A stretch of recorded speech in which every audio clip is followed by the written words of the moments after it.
Graça e paz, irmãos e amigos.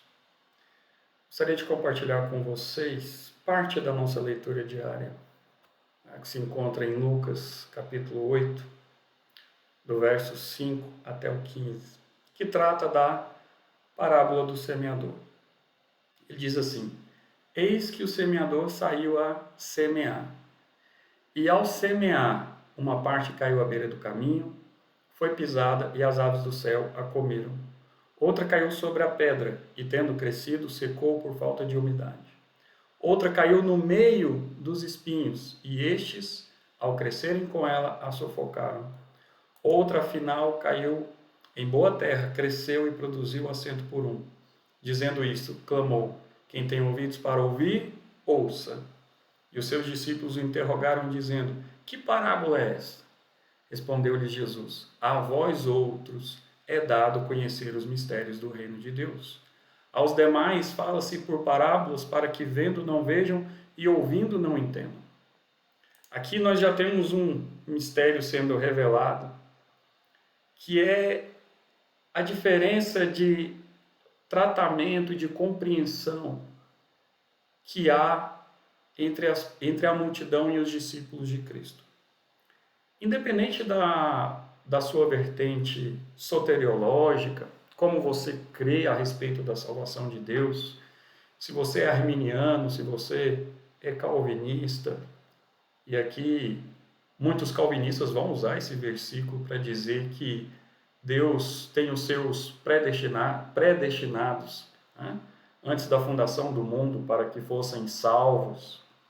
Tá? Alguns arminianos vão dizer que esses que são os discípulos é porque, segundo a vontade do seu próprio coração, já haviam crido em Jesus. Então, mas independente de como se vem a ser discípulo, o fato é que Deus trata com diferença os seus discípulos, os seus escolhidos, os seus filhos. Os seus filhos, ele faz com que entendam a sua palavra. O Espírito Santo de Deus trabalha nos filhos de Deus, na nossa mente, no nosso coração, para que possamos entender a palavra de Deus. E Jesus, então, tratando com os seus discípulos, ele diz: Este é o sentido da parábola. A semente é a palavra de Deus. A que caiu à beira do caminho são as que ouviram, vêm a seguir o diabo e arrebata-lhes do coração a palavra, para não suceder que, crendo, sejam salvos. Todas essas pessoas são aquelas que, seja antes da pregação ou pós-pregação, estão com o seu coração cheio de outras doutrinas, de outras crenças. E, conforme um vídeo que eu já fiz anteriormente, só existem duas religiões.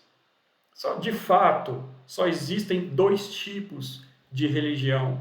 E todas as religiões do mundo vão se encaixar apenas em dois tipos de religião.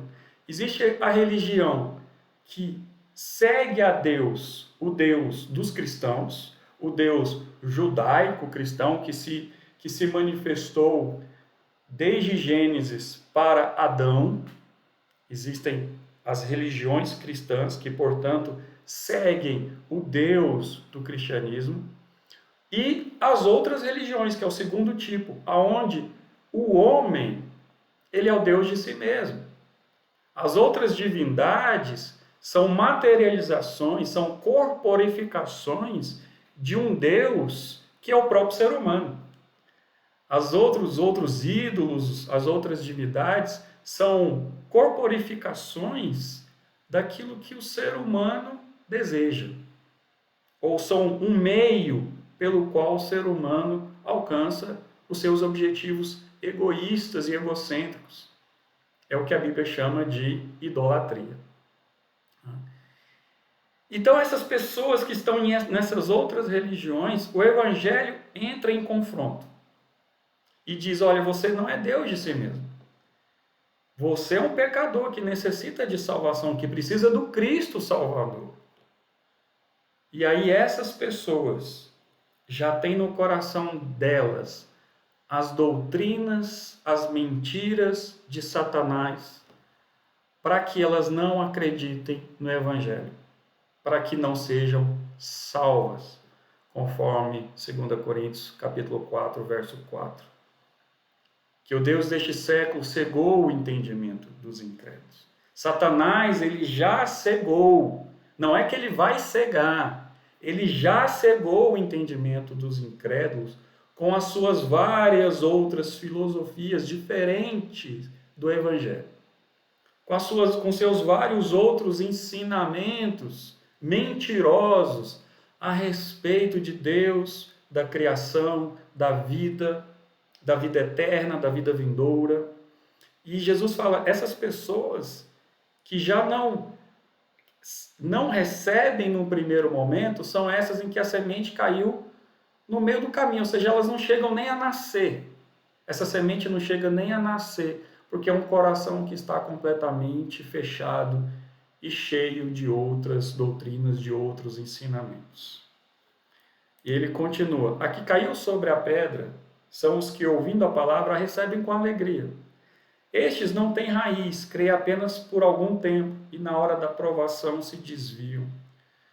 São várias pessoas que ouvem o Evangelho, que vão a um culto, que vão a uma missa e se alegram com aquela verdade pregada e anunciada. Mas o Evangelho, já no primeiro momento, na vida de qualquer ser humano, o Evangelho ele já entra em confronto e aí a pessoa já é submetida a uma provação, já de imediato, por ter recebido o Evangelho. E Jesus disse, e essas pessoas, elas não possuem raiz, ou seja, elas não possuem uma estrutura para manter essa palavra. Então, quando elas sofrem uma pressão na vida delas, seja uma pressão familiar, uma pressão social, uma pressão dentro do casamento, porque Jesus disse, eu não vim trazer paz, eu vim trazer espada, inimizade entre homem e mulher. O que Jesus está dizendo, olha, um vai crer e o outro não vai crer. Ou seja, essa é a aprovação que Jesus está dizendo nesse verso, que diz que a semente que caiu entre as pedras é a pessoa que, quando o cônjuge, quando o marido, quando a esposa lhe fizer alguma pressão em relação ao Evangelho, ela abandona, porque ela não quer problema, ela não quer dificuldade na vida dela, ela não quer perder os amigos, ela não quer perder o emprego, ela não quer ser abandonada, ou seja, na primeira provação, ela já abandona. Essa é a semente que caiu entre as pedras. A que caiu entre os espinhos são os que ouviram e no decorrer dos dias foram sufocados com os cuidados, riquezas e deleites da vida, e os seus frutos não chegam a amadurecer. Esse é o caso da maioria daquelas pessoas que se dizem cristãs. Dizem que creem em Jesus. E creio até que muitas creem. Acredito que muitas creem em Jesus como Senhor e Salvador. Creem em Deus.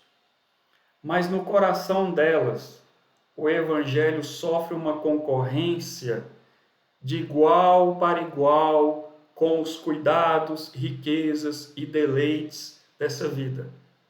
Então a palavra está lá. A palavra está no coração daquela pessoa. A palavra foi retida, foi guardada.